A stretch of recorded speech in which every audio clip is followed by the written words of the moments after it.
Hey guys, it's Scott with Scottie B Cards, and in this video I want to discuss why the player you collect is probably not going to have much value in the long run.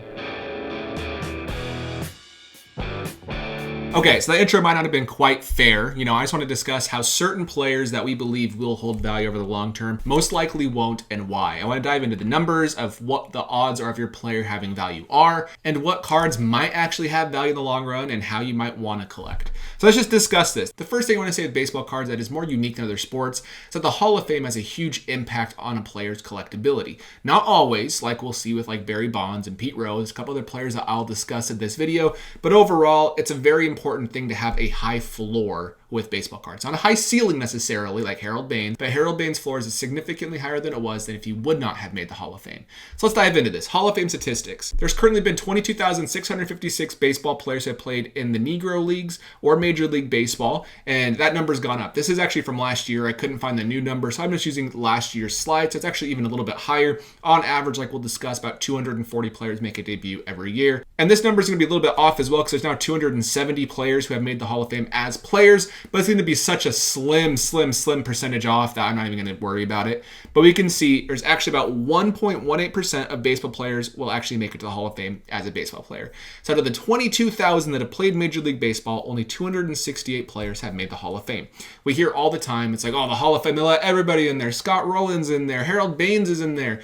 And all these things. I actually think Scott Rowland completely deserves to be in the Hall of Fame. Personally, if you look at his numbers, he was amazing offensively and defensively. But overall, Harold Baines, I actually agree that argument. He probably doesn't deserve to be there for advanced or traditional analytics. More so like maybe with the traditional analytics, but not really. So Hall of Fame is important, but I want to just show you the odds of a player that you collect making the Hall of Fame is less than 2%, less than 1.5%. Out of, again, the 22,000 players, only about 268 have made it. So let's break this down a little bit more. Like I already mentioned, roughly 240 players debut every year. Here are the numbers from 2011 to 2020. The most looks like it was in 2017 with 262. The least was 2012 with 206. But roughly 240 players debut every year, which means about 0 to 2 players who debut every year will have long-term value. Literally 0 to maybe 2 on average. Every once in a while, a 2011 rookie class of Trout, Goldschmidt, Jose Altuve, and many more. And then every once in a while, we'll have a 2016 where maybe Trey Turner will have long-term value. I don't think he will, but we'll see what happens. So let's look at this. There are going to be some players that do not make the Hall of Fame that will carry value, but again, not very many.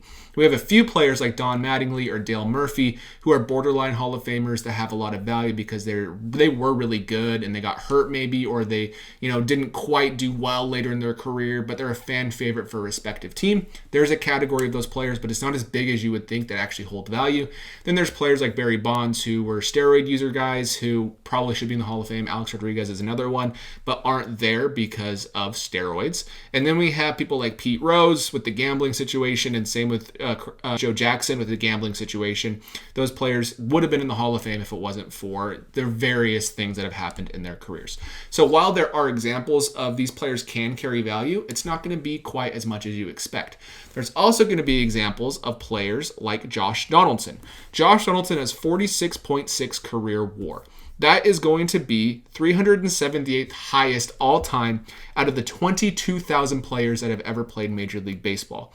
That puts him in the top 1.66% of all players in terms of WAR. But Josh Donaldson, what do his card values look like? They are horrible. His Bowman Chrome autograph PSA 9, this is the orange refractor out of 25, sold on auction for $158. You might say, hey, well, he's not a good example. He made some interesting comments about Tim Anderson that probably are inappropriate, that hurt his value. Hey, blah, blah, blah, blah, blah. Regardless, he's a very good example to look at because he was a great player, but not a Hall of Fame player. And for that purpose, you can see his gold Bowman Chrome autograph is $189. We're seeing no-name players that will never make the big leagues, like a lot of them that will never make the big leagues. Their gold refractors going for 3, 4, 5 times this price. And that just shows you, unless you're in not just the top 1.66 of Major League Baseball, but the top 1.18 of Major League Baseball, long term, your cards are going to have a hard time maintaining value. And the Hall of Fame does not guarantee a high ceiling. We see Luis Aparicio right here. This is his PSA 7 rookie from 1956. It goes for less than $500. This actually was the highest example from an auction I could find. The other ones around $400. This was a little bit higher. Must have been the eye appeal was better. Maybe it was a new PSA label. Whatever it was, this card was worth more than the other PSA 7s. But if you compare a PSA 7 Luis Aparicio to like a Hank Aaron PSA 7 rookie, it's a huge, tens of thousands of dollars of difference. It does not guarantee a high ceiling, but this card is worth significantly more than it would have been if he had not made the Hall of Fame. Another example is Jack Morris. People say he should have made the Hall of Fame. It's a 1978 rookie, so be aware of that, but it's still tough to grade 1978 cards. Maybe a little bit easier than other sets like in the 50s and 60s, and maybe even some other 70s sets, but still, a PSA 9 rookie of Jack Morris goes for $135. So the Hall of Fame doesn't guarantee value, but it's a pretty good way to have a decent floor, which I want to show, which is why I'm focusing on it for players, like which ones will have value in the long run. So let's look at players that might have value in the long run in their rookie year. One thing I want to point out is prior to 2006, a player's rookie was not when the rookie logo was included on the card, because the rookie logo was included in 2006. Their rookie was actually considered their first time they were on a set with other Major League Baseball players. So we'll see with like Andrew McCutchen, he has his rookie, same with Justin Verlander in 2005, but Verlander then later has rookies in 2006 with the rookie logo, and McCutchen has rookies I think in 2009 with the rookie logo. I don't really count those two as their rookie years because their true rookie cards are in 2005. So after 2006, like Clayton Kershaw had his Bowman Chrome autograph in 2006, but his true rookie cards weren't until 2008 because he was with the traditional standards of what the rookie logo was. But Miguel Cabrera and Adam Wainwright will probably have value out of the 2000 class for rookies.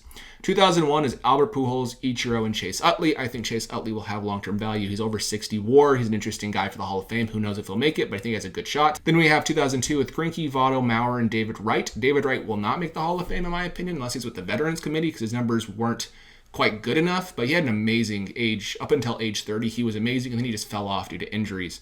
2003, we have a steroid user in Robinson Cano. He was hit twice with the PED suspension. Then we have Molina and Felix Hernandez in 2004. Felix Hernandez will always have value with Mariners fans just because he probably won't make the Hall of Fame either, but he is a all-time great Mariner, and at least for the next foreseeable time, he will have value. Verlander and McCutchen will have value from 2005. Verlander will make the Hall of Fame. McCutchen probably will not as well. McCutchen probably won't make the Hall of Fame, but we can see him going back to the Pirates. Pirate fans love him. He has people who PC him, all these different things, so he'll probably have value. 2006, no one. No rookies from 2006 will probably have value. 2007, no one will probably have value from that year. Those were some pretty bad years for rookie cards. It was mixed up because, again, of the whole rookie logo debacle of 2005 and previously, but still. 2008, we have Evan Longoria, Max Scherzer, and Clayton Kershaw. 2009, we have no one. In 2010, we have Buster Posey and Stanton. Stanton probably won't make the Hall of Fame either, but he has a chance still technically. And on top of that, people will collect him because he hit a lot of home runs, and we liked him in our era. Same with Longoria. You could say he's a borderline Hall of Fame type guy. Then 2011, we have a class with a lot of great players. We have Trout, Freeman, Goldschmidt, Altuve, and maybe Salvador Perez for some players. Royals love Salvador Perez, and Royals fans collect him like crazy. His cards are super expensive. 2012, we have Bryce Harper, and that's basically it. 2013's Arenado, Machado, and maybe Garrett Cole if he can continue to play well. If he doesn't play well, his cards will not have value in the long run, in my opinion. 2014, we have Mookie Betts, will for sure have value. DeGrom, who knows what's going on with him. Xander Bogaerts, and maybe Jose Ramirez, but all three of these guys, we don't know yet if they'll have long-term value because they might start to play horrible or age and not be the same players in a few years. 2015, we have Lindor and Correa. Again, both players have not etched them 100% to being on a Hall of Fame path yet. And on top of that, they might not make the Hall of Fame. 2016 is maybe Trey Turner, but he's over 30 years old or right at 30 years old with less than 30 WAR, and his game is all about speed, and so who knows how he'll age. The 27 is definitely Aaron Judge and maybe Alex Bregman, and it just gets to that point where who knows, right? But the point is, not many players year over year are going to have value. There's going to be years like 2016 where there weren't many good rookies to collect. Trevor Story was that year, but he still doesn't have a ton of value either. Then we have players who were hot at one time in the hobby. All these players had pretty good value at one time, and they basically all dropped, or they're going to continue to drop. Some big names you can see like Jay Bruce, Jason Bay, Hanley Ramirez, Ryan Braun, Dustin Pedroia. He might have value as a Red Sox legend, but Matt Kemp, we can go to Cody Bellinger. We've seen him.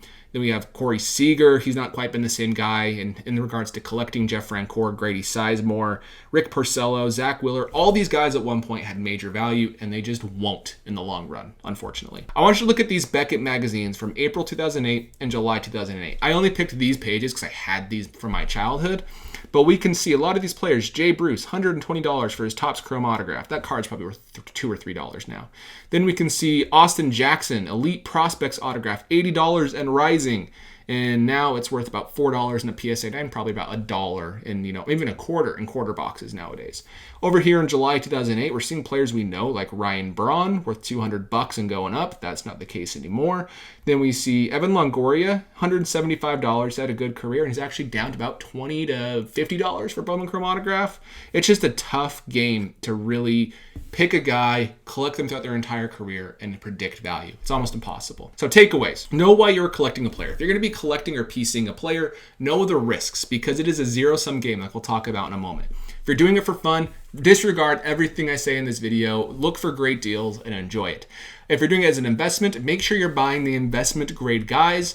If you want to speculate and actually buy guys' best cards when they're young, that's pure speculation, not investing at all. You can do that, and that's great. If you want to invest as close as we can get to true investing, buy someone who's established like a Trout or a Miguel Cabrera, someone like that if you want it as an investment. If you're doing it as a flip, do whatever you would like. If you're looking for an opportunity to flip a card, any player is flippable. If you can get a card for cheap, you can sell it for more. If you buy a card and the player's down, sell it when they're hot, and so forth.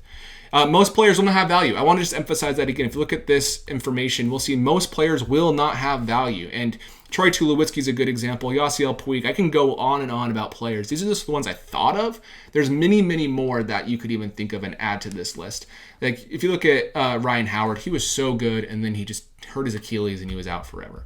So most players will not have value. Make sure you're aware of that. Hype drives the hobby, but it is a zero-sum game. A zero-sum game means there is a winner and there is a loser. Someone's going to sell the card when it's high, and someone's going to not be able to sell it when it's low, and so forth. So just know it is a zero-sum game. Know when to sell. It's okay. I know I get attached to cards too much where I miss peaks, and I'm okay with that because I'm more of a player collector.